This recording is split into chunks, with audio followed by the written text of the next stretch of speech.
But somehow I stumbled on this book.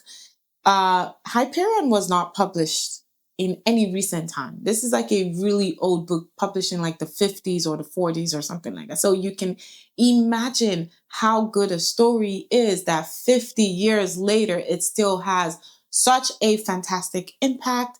It's still phenomenal and it's still very like current. Like, sci-fi is about projecting, thinking about future things that has not yet happened. So there are some things that are mentioned in this book. I'm like, okay, like this was written in the 50s? Like, come on. Brilliant. That's all I'm going to say. It is a brilliant book.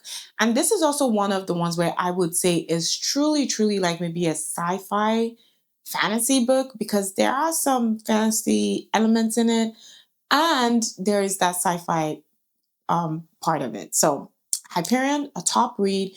I read the second book in that series, The Fall of Hyperion. It wasn't so much my fave, but not because it took away from the story. I guess it was more the format of how the book was written. But one of my best reads that I read in 2025. Everybody should at some point read Hyperion. And I have to say, it's actually different from Dune because I tried to read Dune and I couldn't get into it because the writing was so old school, which if you know, Dune was also written way back when. So the writing was so tedious.